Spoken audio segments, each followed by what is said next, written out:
Salmo 92, título: Salmo Cântico para o dia de sábado. Esta admirável composição é tanto um salmo quanto um cântico, repleta de medidas equânimes, de solenidade e alegria, e foi composta para ser cantada no dia de descanso. O assunto é o louvor a Deus. O louvor é serviço sabático, a jubilosa ocupação de corações em quietude.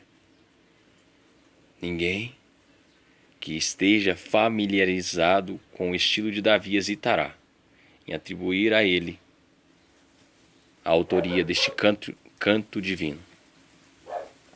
Os delírios dos rabinos que falam sobre este ter sido composto por Adão precisam ser mencionados apenas para ser descartados. Adão no paraíso não tinha harpas para tocar, nem homens perversos com quem contender. Versículo 1. Bom é render graças ao Senhor, ó Jeová. É bom eticamente, pois é direito do Senhor. É bom emocionalmente, pois é agradável ao coração. É bom em termo de prática, pois leva outros a prestar a mesma homenagem. Nós agradecemos homens quando estes nos fazem favores. Quanto mais deveríamos bendizer o Senhor quando Ele nos beneficia. O louvor devoto é sempre bom. Nunca está fora de época. Jamais é supérfluo, mas é especialmente adequado ao sábado. Um sábado sem ação de graças é um sábado profano. Charles Haddon Spurgeon. O dar graças é mais nobre e perfeito em si mesmo do que uma petição. Porque na petição geralmente observamos e consideramos o nosso próprio bem. Mas ao darmos graças, consideramos e observamos apenas a honra de Deus. O Senhor Jesus disse: mais bem-aventurado é dar que receber. Agora, um fim secundário da petição é receber algum bem de Deus, mas o fim exclusivo do render graças é dar glória a Deus. William Ames, em Medula Teológica. E cantar louvores? O cantar é a música dos santos.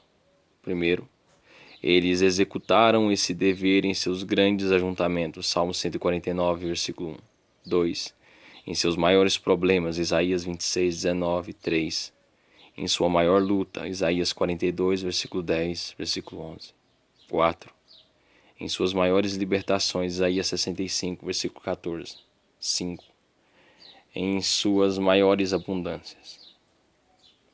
Em todas essas mudanças, o cantar foi a declaração do seu dever e seu deleite. John Wells, em Exercícios Matinais. Versículo 2. De manhã, os brahmanes levantam-se 3 horas antes do sol nascer, para orar.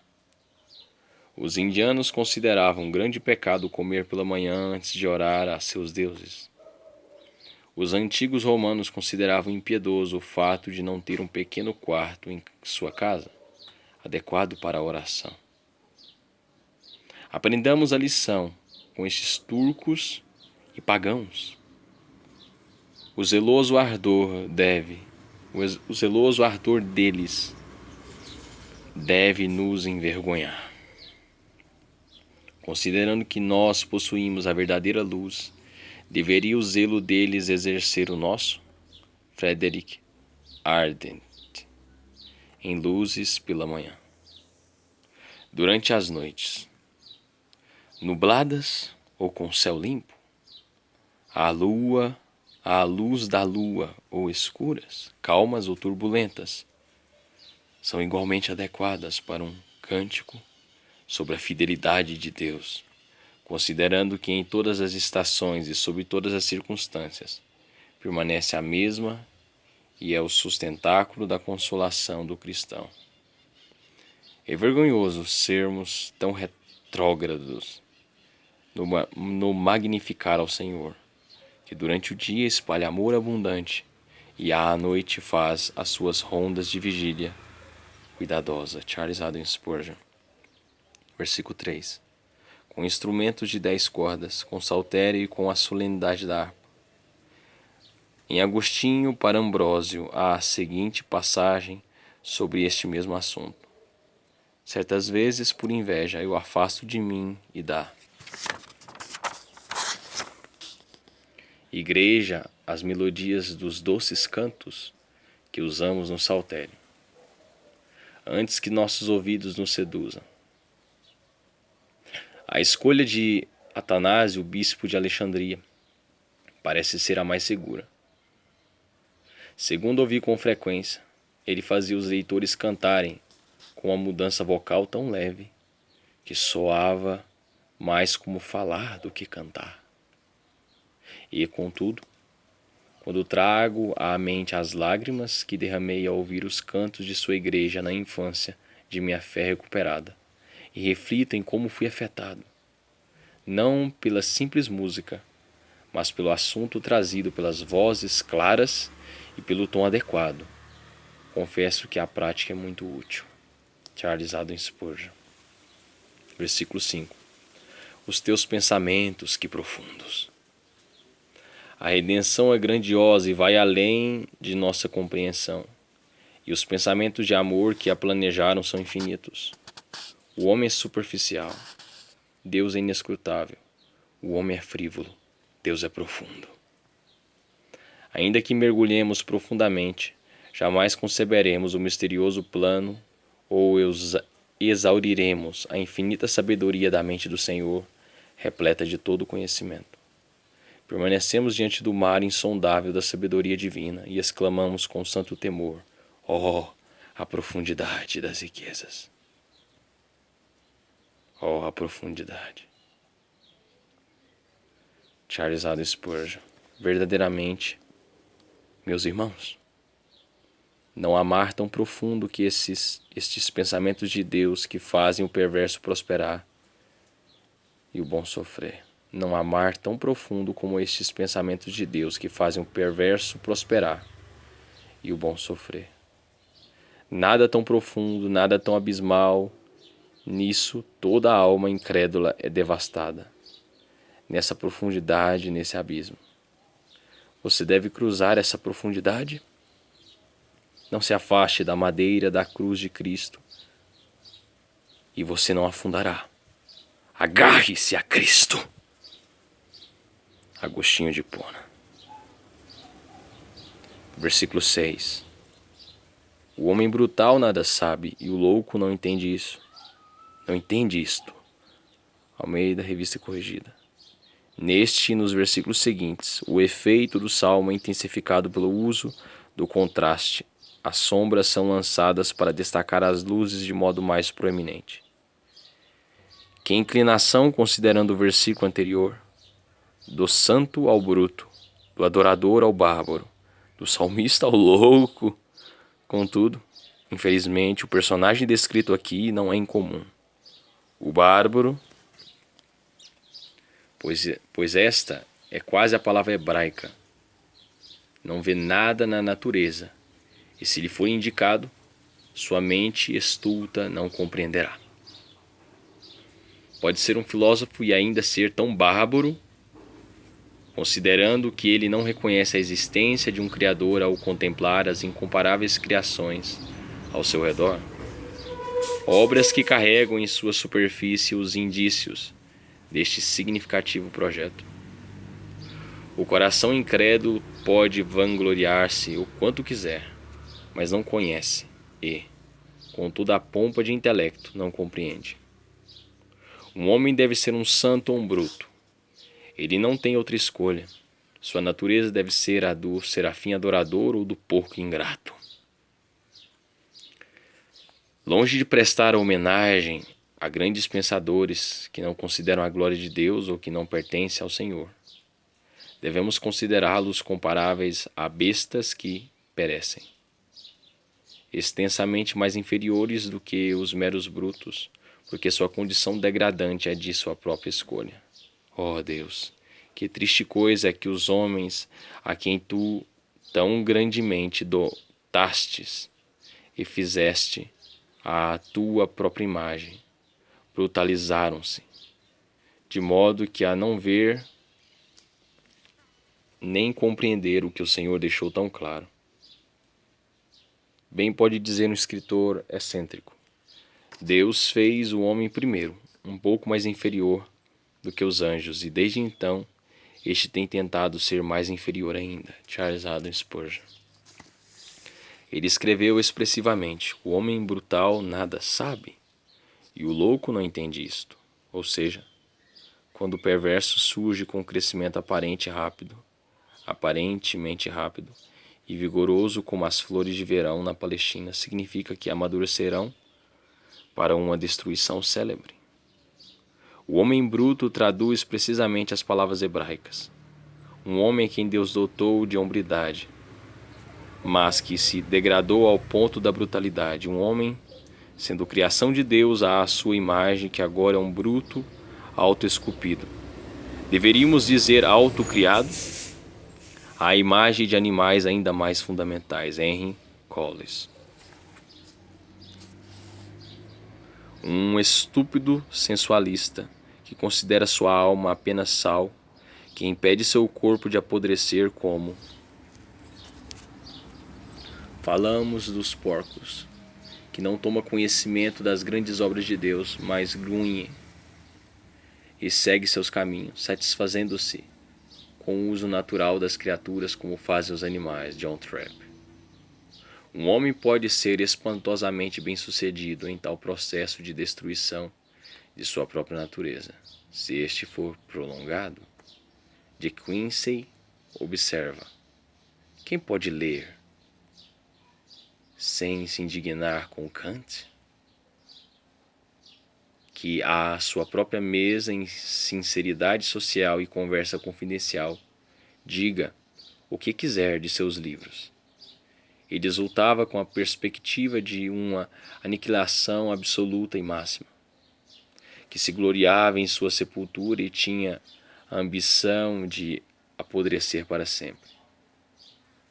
O rei da Prússia, ainda que amigo pessoal de Kant, encontrou-se compelido a acalmar suas trovejadas em algumas de suas doutrinas e o amedrontou em relação aos seus avanços. Caso contrário, creio que Kant teria formalmente apresentado o ateísmo da cátedra de professor e teria entronizado o hedonismo e macabro credo que ele em particular professava na Universidade de Königsberg. Foi necessária a artilharia de um grande rei para interrompê-lo. O fato é que, como o estômago é conhecido pelos meios de sua secreção natural, por atacar não somente qualquer corpo estranho que seja nele introduzido, mas também, como John Hunter primeiro demonstrou, algumas vezes atacar a si mesmo e sua própria estrutura orgânica, assim como a mesma extensão préter-natural de instinto. Kant levava adiante suas funções destrutivas, até que as voltou para suas próprias esperanças e as garantias de sua própria superioridade, ao cão, ao macaco, ao verme. George B. Cheever, em Vozes da Natureza, versículo 9. Serão dispersos todos os que praticam iniquidade. A grama não pode resistir à foice, mas cai esmorecida aos montes. Assim são os impiedosos cortados e varridos no processo do tempo, enquanto o Senhor, a quem eles desprezaram, permanece imóvel no trono do seu infinito domínio. Por mais terrível que seja este fato, nenhum homem de coração puro ficaria de forma diferente. A traição contra o grande monarca do universo não deve deixar de ser punida. Tal perversidade arbitrária merece ricamente a ruína mais severa. Charles Haddon Spurgeon. Versículo 11. E os meus ouvidos se satisfazem em ouvir os malfeitores que contra mim se levantaram. O santo salmista havia visto o começo dos impiedosos e esperava ver o fim deles. Ele tinha certeza de que Deus corrigiria todos os erros e absolveria sua providência da acusação de favorecer o injusto. Ele aqui expressa esta confiança e se senta satisfeito para guardar os fatos do futuro. Charles Adam Spurgeon. Versículo 12. O justo florescerá como a palmeira. Este canto contrasta a condição do justo com a do destituído da graça. O perverso brota como a erva, mas o justo florescerá como a palmeira, cujo crescimento pode não ser tão veloz, mas cuja resistência por séculos faz um belo contraste com o verdor transitório dos prados. Quando vemos uma palmeira nobre, firme e ereta, enviando toda a sua força para o alto numa coluna ousada e crescendo em meio à escassez e à seca do deserto, temos uma bela imagem do homem piedoso, que em sua retidão tem como meta somente a glória de Deus, independentemente das circunstâncias externas. Pela graça divina, vive e prospera onde todas as outras coisas perecem. Charles Adam Spurgeon. O jovem cristão é amável, como uma árvore no florescer primaveril. O cristão maduro é valioso, como uma árvore no outono, curvando-se com frutos maduros. Nós, portanto, procuramos algo superior nos discípulos mais maduros. Mas morrer para o mundo, a vaidade que tantas vezes eles tiveram mais oportunidades de ver, mais mansidão de sabedoria, mais disposição em fazer sacrifícios por amor à paz, mais maturidade de julgamento nas questões divinas, mais confiança em Deus, mais riqueza de experiência. William J. A palmeira cresce a partir da areia, mas a areia não é o seu alimento. A água no subsolo alimenta as suas raízes primárias, ainda que o céu acima esteja acobreado. Alguns cristãos crescem, não como os lírios, Oséias 14:5, em pastos verdejantes ou como salgueiros, junto às correntes das águas, Isaías 44:4. Mas como a palmeira do deserto, assim foi José entre os adoradores de gatos no Egito, e Daniel na voluptuosa Babilônia. A raiz penetrante da fé alcança as fontes de água viva. A palmeira é bela, com sua copa alta e verdejante, e os lampejos prateados de suas folhas. Assim, as virtudes cristãs não são como a trepadeira ou espinheiro, com tendência declinante. Suas folhas de palmeira apontam para cima e buscam as coisas do alto onde Cristo habita. Colossenses 3:1. Algumas árvores são deformadas e nodosas, mas o cristão é uma palmeira alta, como um filho da luz. Mateus 3:12, Filipenses 2:15. Os judeus eram chamados de geração deformada, Deuteronômio 32:5. E Satanás uma serpente sinuosa, Isaías capítulo 27. Mas o cristão é aprumado como a palmeira. A palmeira é muito útil.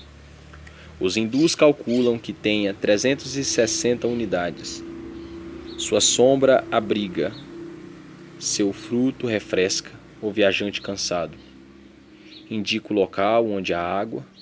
Assim era Barnabé, o filho da consolação, Atos 4:36.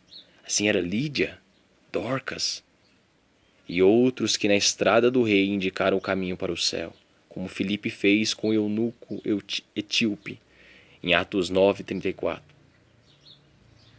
Jericó era chamada a cidade das palmeiras, Deuteronômio 34:3. A palmeira produz até mesmo na velhice. As melhores tâmaras são produzidas pela árvore que tem entre 30 e 100 anos. Com produção anual de 137 quilos de tâmaras.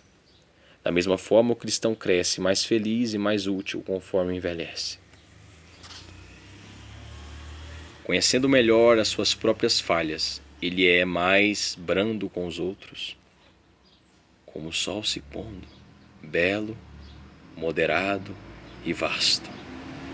Parecido com Elim, onde os cansados judeus encontraram 12 poços e 70 palmeiras. J. Long, em A Verdade das Escrituras em Vestimentas Orientais, versículo 12 a 15. A vida e o verdor dos ramos são a honra, a raiz pela qual vivem. O verdor e a fertilidade espiritual no cristão são honra a Jesus Cristo, que é a sua vida. A plenitude de Cristo é manifesta pela fertilidade de um cristão. Ralph Robson, versículo 14. Na velhice darão ainda frutos, serão cheios de seiva e de verdor. Cristo exige a constância como um ingrediente da obediência. Suas árvores dão fruto na velhice. A idade faz outras coisas decaírem, mas faz o cristão florescer.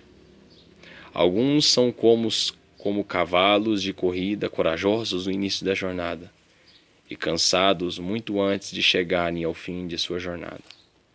Um bom discípulo, assim como não receberia de Deus uma felicidade temporária, não daria a Deus obediência temporária, pois a glória de Deus dura enquanto Deus vive. Assim o discípulo guarda a sua obediência enquanto estiver vivo. Judas teve um belo começo, mas destruiu tudo no fim, ao trair o seu mestre. Stephen Charnock.